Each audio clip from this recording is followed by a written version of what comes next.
लोकसत्यवाणी. नमस्कार, मी मंजिरी. आपण पाहत आहात लोकसत्यवाणी न्यूज चॅनल. लोकांची सत्य कहाणी कथन करणारी वृत्तवाहिनी म्हणजे लोकसत्यवाणी. माझ्या महाराष्ट्रातील बांधवांनो, भगिनींनो आणि मातांनो, नमस्कार. जय महाराष्ट्र. बऱ्याच दिवसानंतर आपण भेटतो आहोत. खूप इच्छा असतेच आपल्याला भेटायची, कारण आपल्याशिवाय किंबहुना आपल्या भेटीशिवाय अशी काही मजा गंमत येत नाही. परंतु गेले काही दिवस आपण सर्वच जण एका विचित्र परिस्थितीचा सामना करतो आहोत. पाहता पाहता मार्चपासून आजपर्यंत किती महिने झाले, म्हणजे हे जवळपास वर्षाचं निघून गेलेलं आहे. आपल्याशी बोलायला सुरुवात करण्यापूर्वी मी सर्वप्रथम आपल्या महाराष्ट्रातील तमाम नागरिकांना, सर्व धर्मियांना मनापासून धन्यवाद देतो आहे. कारण हा काळ जो आहे, हा मी सुरुवातीलाही आपल्याला बोललो होतो, सांगितलं होतं, सणासुदीचा आहे, पावसाळ्याचा आहे, सुगीचा म्हणजे शेतीचा हा सगळा काळ आहे. ह्या सगळ्या काळामध्ये गर्दी करणं टाळा, सभा समारंभ उत्सव हे टाळा. आणि मला एका गोष्टीचं समाधान आहे की आपण सर्वच, मग त्याच्यात कोणतेही धर्मीय मागे राहिले नाहीत. गणेशोत्सव अत्यंत साधेपणाने साजरा केला गेला. ज्या काही प्रथा परंपरा उत्सव, मग जैन धर्म त्याच्यात आले, मुस्लिम आले, पारसी आले, ख्रिश्चन्स आले, सगळ्यांनी आपापली एक सामाजिक जबाबदारी त्याची जाणीव ठेवून या सर्व सणासुदीच्या दिवसामध्ये संयम पाळला. तुम्हाला खरंच धन्यवाद देतो आहे. हा संयम पाळत असताना गेले काही दिवस आपण पुनश्च हरिओम म्हणजे मिशन बिगिन अगेन या आपल्या कार्यक्रम म्हणजे पुन्हा आपली आयुष्याची गाडी, जीवनाची गाडी ही पूर्वपदावरती किंवा ट्रॅकवरती आणण्यासाठी प्रयत्न करतो आहोत. कार्यालयातील उपस्थिती वाढवत आहोत. इतर काही गोष्टी, मग त्याच्यामध्ये दुकानं असतील, मॉल्स असतील, हॉटेल्स असतील, ह्या सगळं इंडस्ट्रीज, उद्योगधंदे आहेत, यांच्यामध्ये आपण उपस्थितीला हळूहळू वाढीची परवानगी देतो आहोत. मधल्या काळामध्ये आपण जिल्हांतर्गत वाहतूकसुद्धा सुरू केलेली आहे.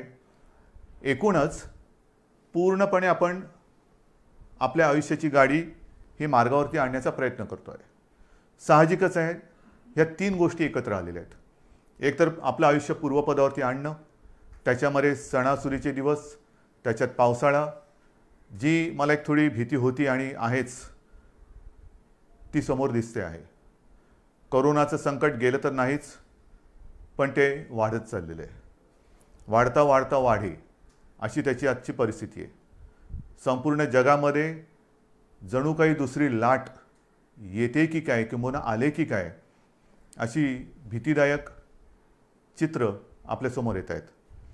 मुंबईमध्ये सुद्धा गेले महिना 2 महिने आपण 1000च्या आसपास रुग्णसंख्या ही रोखून ठेवली होती. ती आता 2000वरती गेलेली आहे. पुण्यामध्ये वाढते, सांगली, सातारा, ग्रामीण भागामध्ये आता हातपाय पसरायला लागलेला आहे. राज्यांमध्ये इतर ठिकाणी सुद्धा, म्हणजे इतर राज्यांमध्ये सुद्धा याची वाढ होते आहे. ह्याच दरम्यान आपलं विधानसभेचं अधिवेशन सुद्धा पार पडलं. हे अधिवेशन आपल्याला 2 दिवसात सगळे कामकाज आपल्याला त्याच्यात संपवावं लागलं. मी विधानसभेच्या अधिवेशनामध्ये सुद्धा आणि आत्ता आपल्या साक्षीने सुद्धा सर्व पक्षांना धन्यवाद देतो आहे, कारण अधिवेशनसुद्धा यशस्वी होण्यासाठी सर्वांनी सहकार्य केलं. एकूणच काय की सगळेजण आपापली जबाबदारी ओळखून सामाजिक भान ठेवून वागत आहेत. काही जणांना असं वाटत असेल कदाचित की आता कोरोना संपलाय, पुनश्च हरिओम म्हणजे आपलं राजकारण पुन्हा सुरू करावं. केलंही असेल, करायला काही हरकत नाही. तूर्त मी राजकारणाबद्दल काही बोलणार नाही, पण राजकारणाबद्दल आणि एकूणच महाराष्ट्राच्या बदनामीचा जो काही डाव आखला जातोय त्याच्याबद्दल एकदा मात्र मी जरूर मुख्यमंत्रीपदाचा मास्क हा थोडा वेळ बाजूला ठेवून आपल्याशी बोलणार आहे.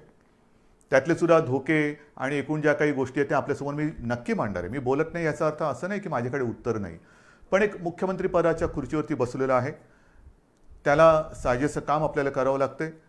एकूण महाराष्ट्रामध्ये सगळं काही वाताहत झालेले आहे असं नाही आहे. महाराष्ट्र सरकार याही प्रतिकूल परिस्थितीमध्ये, मग ते पूर्व विदर्भातील पूर परिस्थिती असेल, निसर्ग चक्रीवादळाचा फटका असेल, मधल्या काळात अघोषित एक वादळ मुंबईमध्ये येऊन गेलं म्हणजे निसर्गाचं, अशा अनेक गोष्टी ह्या भेडसावत आहेत. पण याही परिस्थितीत महाराष्ट्र सरकार हे आपल्या सगळ्यांच्या आशीर्वादाने खंबीर पावलं टाकत आहे, यशस्वीपणाने पुढे चाललेलं आहे.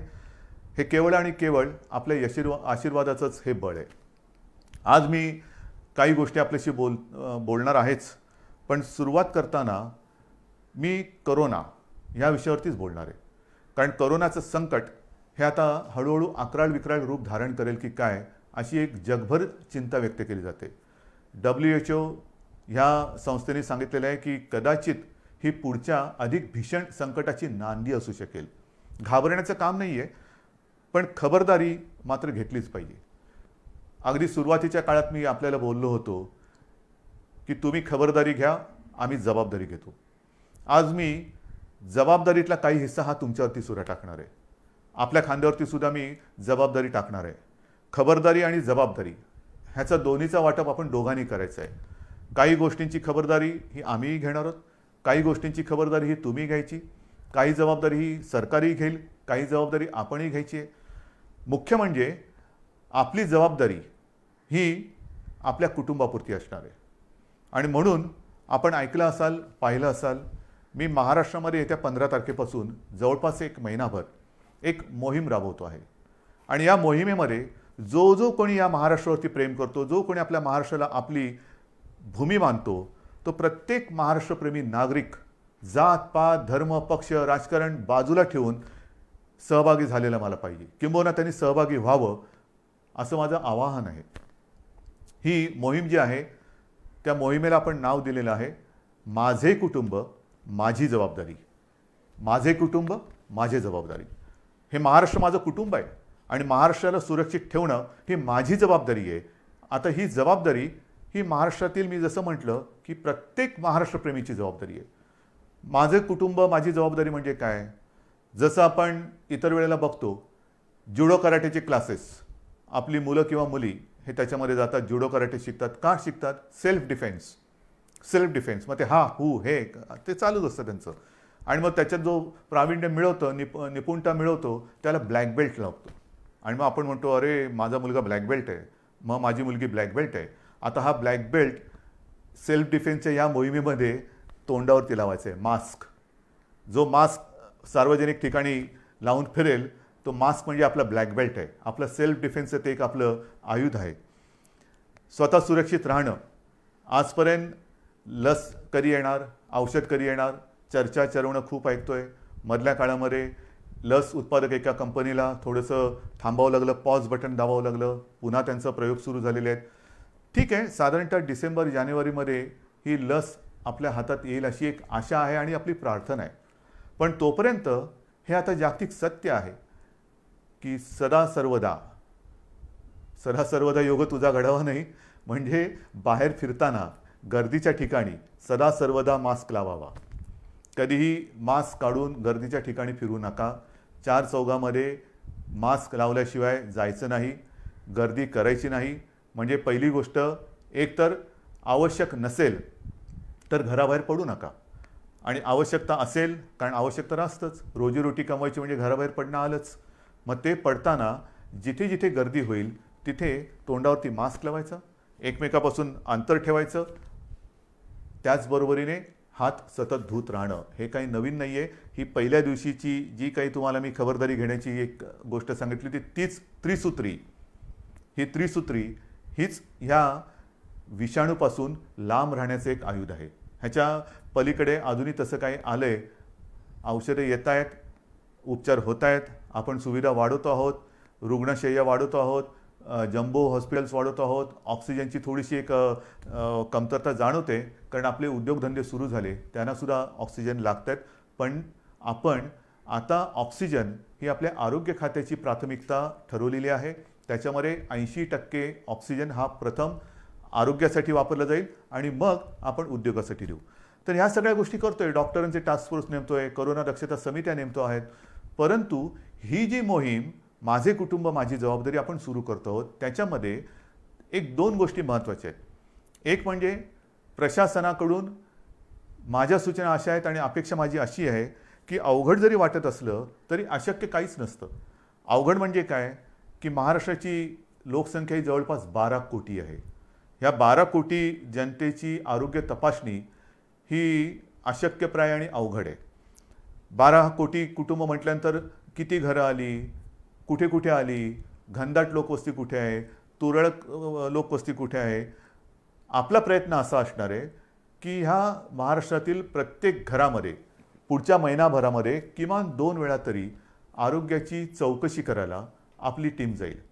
त्याच्यामध्ये मला आमदार, खासदार, जिल्हा परिषद सदस्य, सरपंच, नगरसेवक सगळ्यांनाच मी सांगतोय की प्रत्येक जणांनी आपापल्या वॉर्डाची जबाबदारी घ्यावी. आपापल्या वॉर्डामध्ये म्हणजे छोट्या छोट्या विभागात जर का आपण जबाबदारी घेतली तर संपूर्ण महाराष्ट्र हा आपण याच्यामध्ये सहज व्यापून टाकू शकतो. कारण प्रत्येक मतदारसंघाला त्याचा लोकप्रतिनिधी आहे. त्या लोकप्रतिनिधींनी जर का जबाबदारी घेतली की माझ्या विभागाची जबाबदारी मी घेतो, काय टीम नेमायचे, ह्याच्यामध्ये शासनाचे आरोग्य विभागाचे असतील, महसूल यंत्रणेचे असतील, इतर आरोग्य कर्मचारी असतील, सोबत जर का आपल्या पक्षाचे असतील, असू द्या, आरोग्य तपासणी करायची. आरोग्य तपासणी म्हणजे चौकशी करायची. चौकशी म्हणजे कसं आहे की घराघरात जायचं, साधारणतः विचारपूस करायची की आपल्याकडे 50-55च्या वयापेक्षा कोण आहे, अधिक वयाचे कोण आहेत, त्यांचं ऑक्सिजन लेवल काय आहे, त्यांना इतर काही व्याधी आहेत का, काही लक्षणं आहेत का.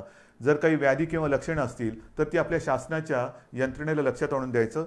मग त्यानुसार पुढील उपचार काय करायचे, कुठे करायचे ह्याचं मार्गदर्शन आपली मग शासकीय टीम त्यांना करेल. एकूणच काय की आपण मुंबईमध्ये जी यंत्रणा लावलेली आहे, मोहीम राबवतो आहोत, चेस द व्हायरस. म्हणजे व्हायरस पोचायच्या आधी आपण आपल्या नागरिकाकडे, माता भगिनी बांधवांकडे जायचं आणि त्यांना या व्हायरसपासून वाचवायचं. त्यांच्यामध्ये जर का रोगप्रतिकारक शक्ती कमी असेल, इतर काही व्याधी विकार असतील तर त्याच्यावरती इलाज करणं, ऑक्सिजन वाढवणं, ह्या सगळ्या गोष्टी करणं हे माझे कुटुंब माझी जबाबदारी ही एक बाब झाली. बाहेर फिरताना सुद्धा जे मी आपल्याला सांगितलं, बाहेर जो कुटुंबातला बाहेर जाऊन येईल त्यांनी, मी तर तुम्हाला काही गोष्टी सांगणारच आहे, मी मुद्दामून कागदावरती घेतलेल्या आहेत. आणि काही गोष्टी ह्या अगदी लहानपणी आपल्याला सांगितल्या गेलेल्या आहेत. मला सुद्धा आठवतं आहे, माझी आम्ही बाहेरून खेळून आल्यानंतर आम्हाला मुलांना सांगायची, अरे खेळून आलास, चल हातपाय धू, कपडे बदल. आणि मग आमच्या प्रार्थना असायची, परवचा असायची. हे लहानपणीचे संस्कार. आता हेच संस्कार, ह्याच गोष्टी ह्या कोरोनाने आपल्याला सांगितलेल्या आहेत. बाहेर जाताना, बाहेर पडल्यानंतर सार्वजनिक ठिकाणी मास्क घालणे, बाहेरून गर्दीच्या ठिकाणावरून आल्याबरोबर आपल्यापासून माझं कुटुंब, ती माझी जबाबदारी आहे. मग समजा मला माझ्याकडनं कुठून त्यांना प्रादुर्भाव झाला, संसर्ग झाला, तर कुटुंब धोक्यात येऊ शकतं. आणि म्हणून मी बाहेरून आल्यानंतर पहिले जोडे बाहेर काढा. बाहेर सगळं फिरून आल्यानंतर चपला घालून आत यायचं नाही, बूट दाराशी काढायचे, आत आल्यानंतर हातपाय स्वच्छ धुवायचे, जर वाटलं आपल्याला तर आंघोळ करा, कपडे धुवायला टाका. या साऱ्या गोष्टी आहेत. रस्त्यावरती थुकू नका, सार्वजनिक ठिकाणी शिंकू नका, खोकू नका, या साऱ्या गोष्टी आहेत. पण त्याच आता आपल्याला कटाक्षाने पाळाव्या लागत आहेत. आणि म्हणून लोकांमध्ये वावरताना सुरक्षित अंतर ठेवावे, मास्क घालावा, हात वारंवार धुवावे. इतर व्यक्तींशी बोलताना हे आणखीन एक महत्त्वाचं आहे, इतर व्यक्तींशी बोलताना फेस टू फेस, काय मी त्याच्या तोंडावरती बोललो नाही, तोंडावरती नका बोलू. जरा समोरासमोर बोलण्याचं टाळायचं आहे. आणि बोलताना जरा फेस टू फेस न बोललं तर अधिक चांगलं. त्याच्यानंतर ऑनलाईन खरेदीवरती भर द्यायचा. जिथे जिथे सुपर मार्केट असतील किंवा काही सार्वजनिक बाजार असतील तिथे गर्दी नसलेल्या वेळी जावे, गर्दी करू नये. दुकानातील वस्तूंच्या सॅम्पलला कारण नसताना हात लावू नये. सार्वजनिक वाहनातून म्हणजे जसं शहरांमध्ये आपण आता बसेस सुरू केलेल्या आहेत, लोकलसुद्धा काही वर्गांसाठी सुरू केलेल्या आहेत, आणखीन काही त्याच्यात वाढ करतो आहोत, लोकलची वारंवारता वाढवतो आहोत, आणखीन हळूहळू सगळ्या गोष्टी आपण वाढवत जातो आहोत. पण सार्वजनिक वाहनात असाल तर बोलू नका, शक्यतो कमी बोला. त्याच्यानंतर जशा बैठका आता मुख्यमंत्री घरी बसून काम करतात, घराबाहेर पडा. पण त्यांना कल्पना हे माझ्यावरती जे आरोप करतायत ते जिथे गेलेले नाहीत तिथे दुर्गम भागात मी व्हिडिओच्या माध्यमातून जाऊन येतो, फिरतो, तिथे मी सूचना देतो. जिथे तुम्ही पोचू शकत नाहीत, गेलेला नाहीत, तिथे मी जातोय, मी बोलतोय. कसा? या तंत्रज्ञानाच्या माध्यमातून. तर जिथे जिथे आवश्यकता असेल तिकडे किंबहुना जर का आपल्याला बैठका घ्यायच्या असतील तर व्हिडिओ कॉन्फरन्सिंग करा. हे फार महत्त्वाचं आहे. त्याच्यानंतर जर लक्षणं आढळली, कोणाला जर का वाटलं, लक्षणंसुद्धा आता मी सगळ्या काही गोष्टी तुम्हाला सांगत नाही जाणार, बऱ्याचशा गोष्टी आपल्याला कल्पना आहे. लक्षणं आढळली तर तुम्ही कुठे गेला होतात, साधारणतः कोणाला भेटला होता, त्याची एक माहिती, त्याची एक यादी ही आपल्याला तपासायला आलेल्या आरोग्य अधिकारी किंवा जी शासन यंत्रणा असेल त्याच्याकडे द्या, की जेणेकरून त्यांच्यापासून म्हणजे त्यांच्यावरती आपण इलाज करू शकू आणि त्यांच्यापासून इतरांना होणारा संसर्ग आपण थांबवू शकू. इतरांसमोर जेवताना, कारण आता हळूहळू आपण हॉटेल्स, मोठी जी 5 स्टार असतील, लॉजेस असतील, ह्या काही हॉटेल्सना आपण परवानगी दिलेत, पूर्ण चालवायला दिलेत. त्यांच्यामधले रेस्टॉरंट्सना परवानगी दिले. गेल्या आठवड्यात मला रेस्टॉरंटची काही लोकं भेटून गेलेली जी ह्या हॉटेलच्या बाहेरची आहेत. आमचं काय करणार, जिमची लोकं येऊन भेटून गेली, आमचं काय करणार. सगळ्यांशी मी बोलतोय, त्यांना सुद्धा काही सूचनावली मला द्यायची आहेत, ती पाळा आणि आपण ते ओपन करू. आणि म्हणून इतरांसमवेत जेवताना समोरासमोर बसू नका. महत्त्वाचं काय की समोरासमोर हा जो व्हायरस येणं जाणं करू शकतो, त्याच्यात आपल्याला त्याचा मार्ग हा बदलून टाकायचा. म्हणजे समोरासमोर नसेल, बाजूला असेल, तर तो जर का दुर्दैवाने कोण त्याच्यात संसर्गजन्य असेल, झालेला असेल, संसर्ग झालेला असेल, संसर्ग बाधित, तर त्याच्यापासून दुसऱ्याला संसर्ग होणार नाही. जेवणातील पदार्थ इतरांना वाटताना मोठ्या बाउल्समध्ये न घेता छोट्या छोट्या वाळ्याच्यात घ्या, हे आहे. नंतर काही ठिकाणी आपण बघतो सार्वजनिक शौचालय असतील, त्याची स्वच्छता आणि निर्जंतुकीकरण तर हे आपण करतोच आहोत, करावं लागतंच आहे, करावं लागणारच आहे. पण घरामध्ये सुद्धा ज्यांच्याकडे आता शहरी भाग आहे, शहरामध्ये पूर्वीच्या शौचालयांची आता कमतरता आहे, ती जात चालली. नवीन ती युरोपियन स्टाईलची आली. त्याच्यात फ्लश करताना त्याचं झाकण बंद करून फ्लश करा, की जेणेकरून पुढचं सांगण्याची गरज नाही. नंतर जर भेटायचं असलं तर बंद जागेत भेटायचं टाळायचं, उघडं पाहिजे. मी मागेही आपल्याला सांगितलं होतं की एअर कंडिशनचा वापर करण्यापेक्षा खिडक्या, चला हवा येऊ द्या, हवा खेळती राहिली पाहिजे, हवेचं येणं जाणं चाललं पाहिजे. आणि अडचणीच्या जागी, अपुऱ्या जागी जास्त वेळ थांबू नका. अशा या काही गोष्टी आहेत, ह्या मी तुम्हाला ह्या मोहिमेच्या माध्यमातून सांगणार आहे. ही मोहीम आपल्याला राबवायची. ह्याच्यात मला जनतेचा सहभाग पाहिजे. लहान मुलं, तुमच्या काही सूचना असतील त्या द्या, चित्र काढा. मी जाहिरात संस्थांना बोलवणार आहे, वृत्तपत्र वाहिन्यांना बोलवणार आहे, प्रसार माध्यमांना बोलवणार आहे. प्रत्येकजण मी काय करू शकतो, जसं ते म्हणतात ना, रामसेतू बांधताना खारीचा वाटा, प्रत्येकाने खारीचा वाटा सिंहाचा घ्यायचा तर सिंहाचा घ्या, खारीचा घ्यायचा खारीचा घ्या. पण मी या मोहिमेत आहे हे मला पाहिजे. सगळ्या जणांनी अत्यंत प्रामाणिकपणाने या मोहिमेत सहभागी होऊन, हे युद्ध आहे, हे युद्ध आता सार्वत्रिक सगळी, ज्या वेळेला जनता रस्त्यावरती उतरते तेव्हाच त्या युद्धामध्ये यश मिळतं. आजपर्यंत आपण हे युद्ध घरी बसून लढत होतो. आता मला तुम्हाला एक एक गोष्टी मी उघड करत चालू असताना, अजून मी पूर्ण ओपन केलेल्या नाहीत, कारण व्हायरस वाढतो आहे. पुन्हा लॉकडाऊन करायची वेळ येऊ नये हीच एक अपेक्षा आहे.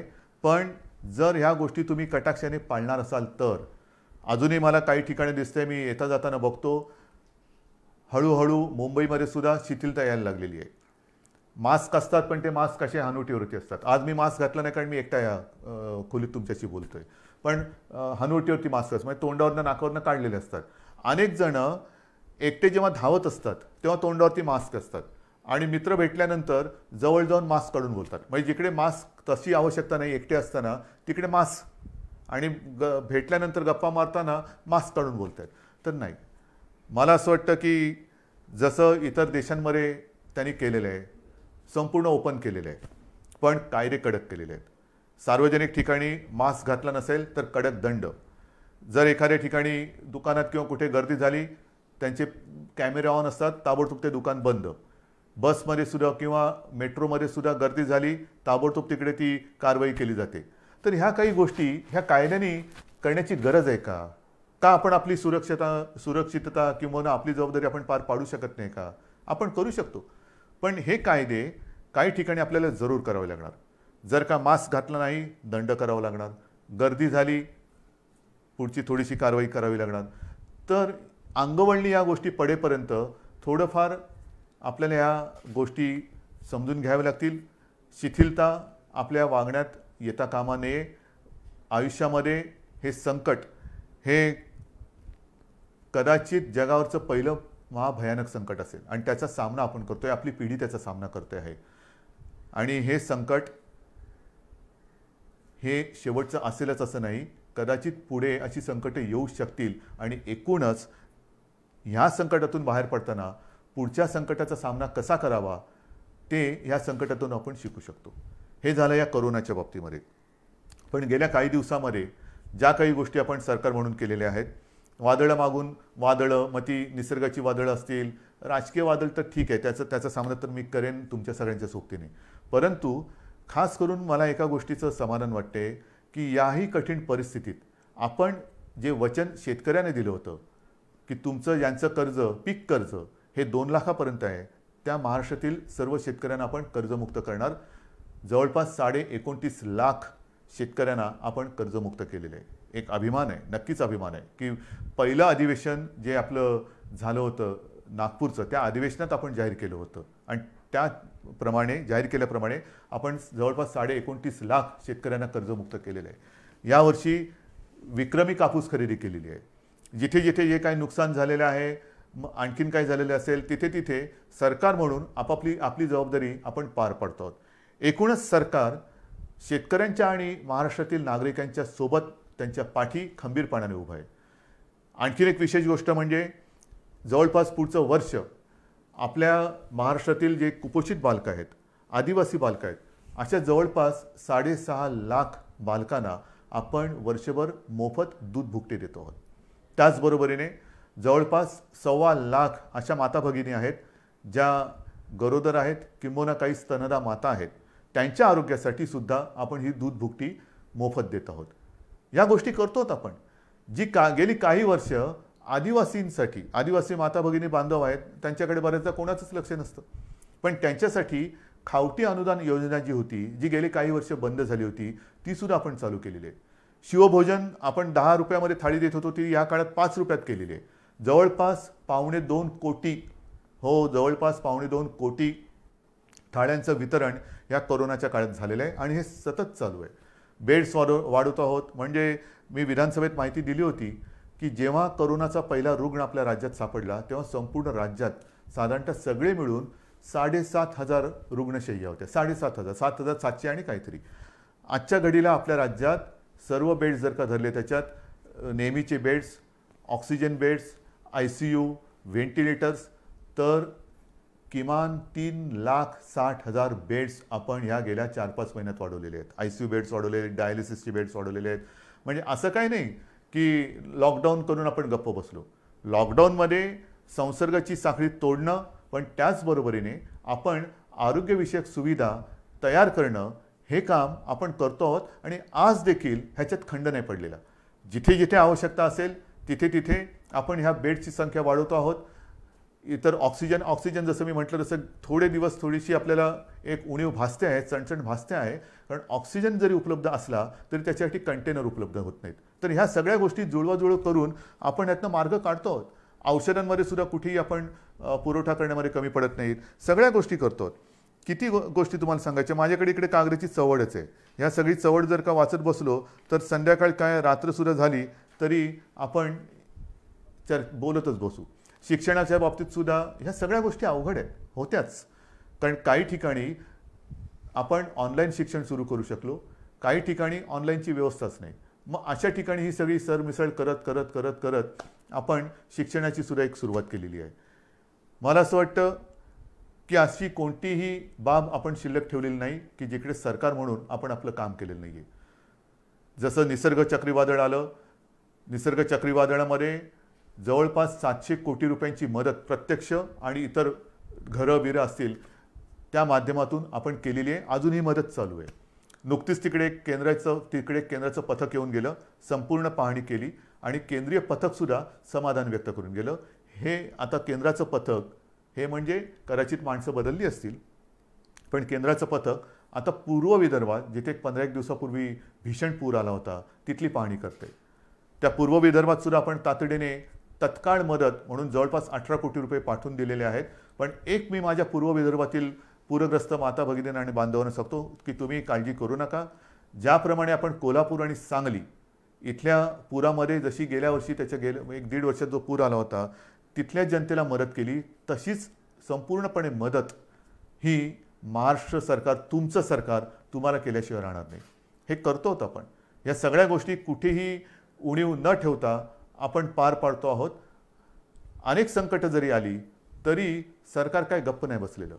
शेतकऱ्याच्या पाठी ते उभा आहे याचं कारण का? कारण शेतकरी हा वर्क फ्रॉम होम नाही करू शकत. आपण सगळेजण ऑफिसमध्ये येणारे जाणारे लोक वर्क फ्रॉम होम करतो, पण उद्या शेतकऱ्याने ठरवलं वर्क फ्रॉम होम म्हणजे काय करणार?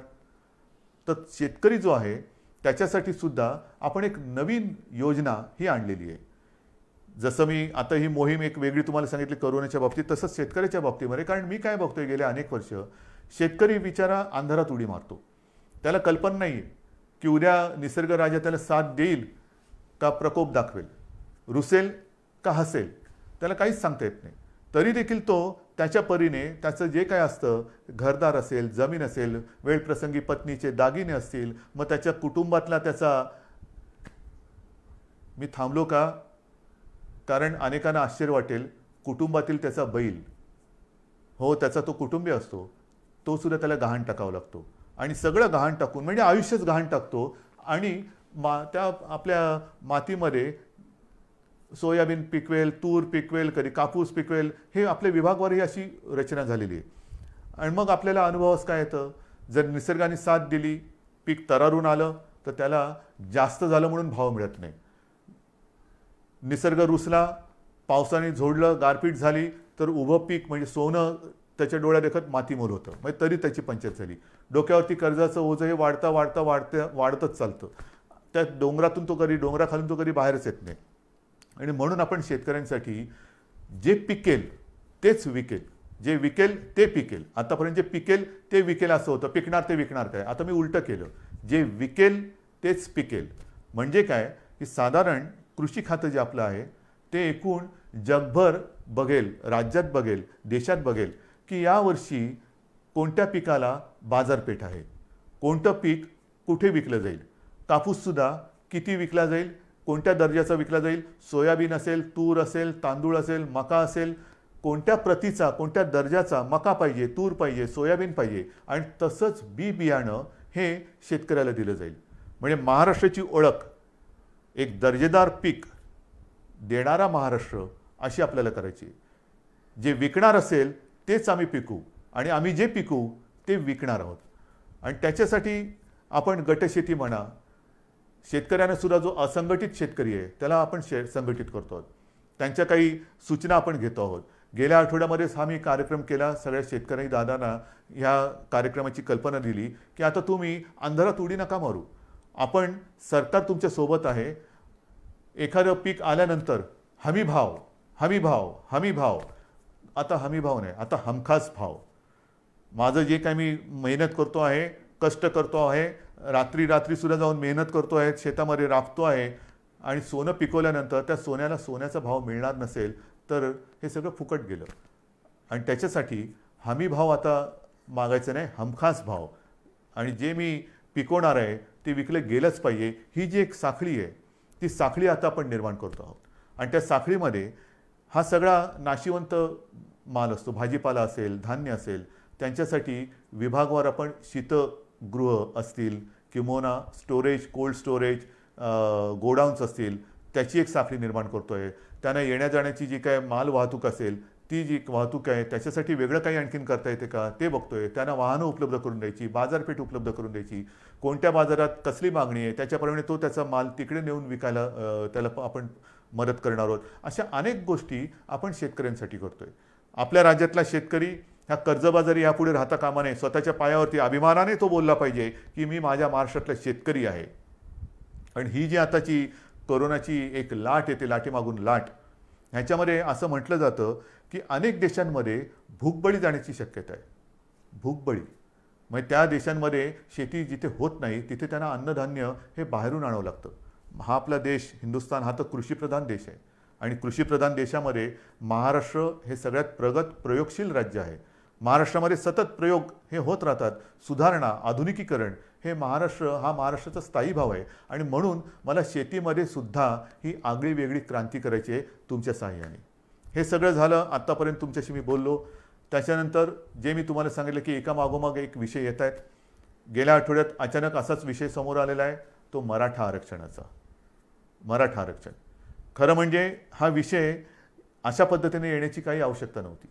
आपण महाराष्ट्र राज्याने सर्व पक्षाने, म्हणजे त्याही वेळेला सत्तेमध्ये शिवसेना होतीच, भारतीय जनता पक्षासोबत होती, राष्ट्रवादी आणि काँग्रेस विरोधात होते, तरी देखील चारही महत्त्वाच्या पक्षांनीच नव्हे तर विधिमंडळातील सर्व पक्षांनी एकमताने मराठा समाजाच्या न्याय हक्काचा हा जो काही लढा होता त्याला न्याय देण्यासाठी मराठा आरक्षणाचा निर्णय घेतला. सर्व पक्षांनी घेतला, एकमताने घेतला, बहुमताने घेतला नाही, एकमताने घेतला आणि आपण तो मंजूर केला.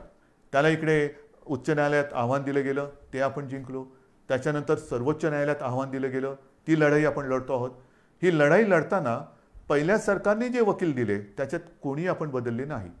देशातील जे सर्वोत्तम वकील असतील ते आपण त्याच्यात दिलेले आहेत.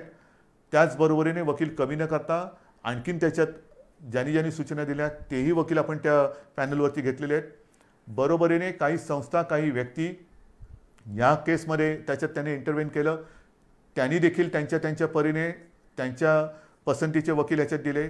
एकूण काय की कुठेही आपण कोर्टामध्ये आर्ग्युमेंट करायला कमी पडलेलो नाही, अजिबात नाही.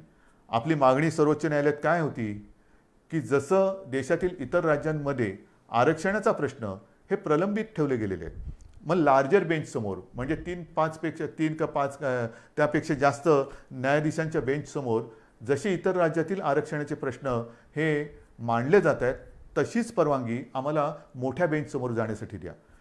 ही आपली गोष्ट सर्वोच्च न्यायालयाने मानली, नक्कीच मानली, त्याच्याबद्दल मी त्यांना धन्यवाद देतोय. पण ती मानत असताना अनपेक्षितपणे, अनाकलनीय पद्धतीने त्यांनी आपण आरक्षण जे दिलेलं आहे त्याच्या अंमलबजावणीसाठी अंतरिम स्थगिती दिली. इतर राज्यात कुठे दिले का हे उघड आहे, जिथे असेल तिथे असेल, नसेल तिथे नसेल, पण मला नाही वाटत कुठे दिलेली आहे. म्हणजेच काय की हा विषय किचकट असताना हे मानल्यानंतर मोठ्या बेंच समोर जायला परवानगी दिली गेलेली आहे, पण ती देताना ज्या स्थगितीची गरज नव्हती ती स्थगिती दिली. ह्याच्या विरुद्ध आता संपूर्ण आपण चर्चा करतो. 2 दिवसापूर्वी मी ह्या विषयामध्ये ज्या संस्था, व्यक्ती सहभागी आहेत, अत्यंत पोटतिडकीने काम करतायत, आपली मतं मांडतायत, ह्या केसच्या सुनावणीच्या वेळेला सुद्धा मी स्वतः एक किमान 2-4 वेळा तरी व्हिडिओच्या माध्यमातून अशोकराव चव्हाण असतील, आपले एकनाथ शिंदे आहेत, विजय वडेट्टीवार आहेत, अजितदादा आहेत, बाळासाहेब थोरात आहेत, किती मंत्र्यांची नावं घ्यायची, जयंतराव पाटील आहेत, ह्या दिलीपराव वळसे पाटील आहेत, ह्या सगळ्यांसमवेत आम्ही या व्यक्तींशी, संस्थांशी आणि ज्येष्ठ विधितज्ञांची चर्चा करत आपल्याला काय बोललं पाहिजे, कसं बोललं पाहिजे हे ठरवत तिथे आपण कोर्टासमोर आपण बाजू मांडली. तरी हा निकाल आला. आता सुद्धा 2 दिवसापूर्वी आपण ही बैठक घेतली. काल सुद्धा अशोकरावांनी आणि इतर मंत्र्यांनी, ज्येष्ठ विधी तज्ज्ञ जे आहेत, मुकुल रोहतगी आहेत, आणखीन सगळे आपले वकील आहेत, त्यांच्यासोबत एक व्हिडिओ कॉन्फरन्स केली. आपल्याशी बोलल्यानंतर पुन्हा मी त्या बैठकीला आता जाणार आहे. उद्या परत काही बैठक होईल. एकूण काय की सर्वांची मतं लक्षात घेऊन पुढे काय करायचं, जोपर्यंत ह्याचा निकाल लागत नाही तोपर्यंत आपण पुन्हा कोर्टात तर जाणार आहोत, पण ते जाताना नेमकं काय गाऱ्हाणं मांडायचं, कोणासमोर मांडायचं, कसं मांडायचं, अगदी विरोधी पक्ष नेत्यांना सुद्धा मी आपल्यासमोर येण्यापूर्वी फोनवरती बोललेलं आहे. ते बिहारमध्ये आहेत. आत्ता परवाच्या बैठकीला ते येऊ शकले नाही कारण ते बिहारला गेले होते आणि त्यांनी मला सांगितलं की कोणतेही राजकारण न करता उद्धवजी आम्ही या समाजाच्या मागणीसाठी सरकारसोबत आहोत. तर मला मराठा समाजाच्या माता भगिनींना आणि बांधवांना एक विनंती करायची आहे, तुमच्या भावना आणि आमच्या भावना वेगळ्या नाहीत. अन्यायाविरुद्ध लढा, आंदोलनं जरूर करा, काही हरकत नाही, पण केव्हा, जर सरकार देत नसेल तेव्हा. इथे तर सरकार आपलं आहे, सरकारने निर्णय घेतलेला आहे, मग लढाई कोणाशी, कशावरती रस्त्यावरती उतरायचं, कशासाठी आपण आपला उद्रेक किंवा उद्वेग जो काय आहे त्याचं तो रस्त्यावरती आणायचा. आपण एकत्र आहोत. तुमच्या मागण्यांना आपण न्याय दिलेला आहे. त्याला आव्हान दिलं गेल्यानंतरही राज्य सरकार ही तुमची बाजू हिरारीने, जिद्दीने, चिकाटीने, चिवटपणाने आणि वेळप्रसंगी आक्रमकपणे ही न्यायालयासमोर मांडते आहे. सरकार तुमच्यासाठी भांडत आहे. तुमच्या सगळ्यांच्या सूचना त्यांचा गांभीर्याने विचार करून आम्ही मार्ग काढतो आहोत. आता मी काय काय काढू शकतो त्याच्यावरती मी बोलत नाही, कारण पुन्हा मी काय बोललो तर या केसवरती त्याचा दुष्परिणाम होऊ नये. पण सगळ्या सूचना आम्ही घेतलेल्या आहेत, अजूनही घेतो आहोत आणि त्याचा सारासार विचार केल्यानंतर कायदेशीररित्या आपल्याला पहिला एक दिलासादायक मार्ग काय घेता येईल तो सुद्धा आम्ही विचार करतो आहे. आणि तो केल्यानंतर पुन्हा कोर्टात तर जातोच आहोत, कारण मोठ्या बेंचसमोर तर जायचंच आहे आपल्याला. हा निकाल तर आपल्या बाजूनी लागावा याच्यासाठी आपल्याला कायदेशीर लढाई करायची आहेच. ती करण्यात कुठे तसूभर सुद्धा हे सरकार मागे राहणार नाही, हे वचन मी परवाच दिलेलं आहे. आजही पुन्हा ते मी देतो आहे. आणि म्हणून मी आपल्याला विनंती करतोय की सरकार आपल्यासोबत आहे. सरकारने निर्णय घेतलेला आहे. हा निर्णय घेतल्यानंतर एक तर हे कोरोनाचं संकट आहे, त्याच्यात अधिक आंदोलनं मोर्चे कृपा करून काढू नका. ज्याची खरंच आवश्यकता नाही ती एवढ्यासाठी की संपूर्णपणे अगदी शब्दशः सरकार हे तुमच्या भावनेशी सहमत आहे. तुम्हाला न्याय मिळवून देणं हे आमचं कर्तव्य आहे. आम्ही वचनबद्ध आहोत आणि म्हणून या परिस्थितीमध्ये आपण एकजुटीने आजपर्यंत जे काही वाटचाल करत आलेलो आहोत त्या एकजुटीला तडा जाईल असं कृपा करून करू नका. कोणी गैरसमज पसरू नका, कारण याच्यात गैरसमज पसरवण्यासारखं काही नाही. जे काय आहे ते सगळं समोर आहे. आपण सगळे एकत्र आहोत. एकजुटीने हा न्याय मिळवून घेतल्याशिवाय थांबायचं नाही, हा निर्धार करून आपण पुढे जात आहोत. म्हणून महाराष्ट्रातील तमाम जनतेला मी पुन्हा एकदा विनंती करतो आहे की हे कोरोनाचं संकट, या संकटामध्ये आता जबाबदारीचा सुद्धा एक हिस्सा हा आपल्याला घ्यावा लागणार आहे. गावोगावी ज्या वेळेला ही पथकं येतील तेव्हा आपण स्वतःहून त्यांना सहकार्य करा. कोणी घाबरण्याचं कारण नाही. कोरोना जरी औषध नसलं तरी वेळेमध्ये जर का लक्षात आला तर अनेक जण हे बरे होऊन सुखरूप घरी गेलेले आहेत, जात आहेत. रोजचा आकडा हा पुरेसा बोलका आहे, पण हे संकट वाढतंय हे सुद्धा तितकंच खरं. या संकटाचा सामना करण्यासाठी ज्या सूचना आजपर्यंत सरकार म्हणून आम्ही आपल्याला करत आलो त्या सूचनांचं जसं पालन केलं तसंच याही पुढे तुम्ही कराल आणि ह्या युद्धात आपण निर्णायक विजय मिळवू हा आत्मविश्वास व्यक्त करून तूर्त मी आपली रजा घेतो. जय हिंद, जय महाराष्ट्र. ताज्या आणि महत्त्वपूर्ण बातम्या पाहण्यासाठी लोकसत्तेवाणी न्यूज चॅनल सबस्क्राईब करा व बेल आयकॉनवर क्लिक करा.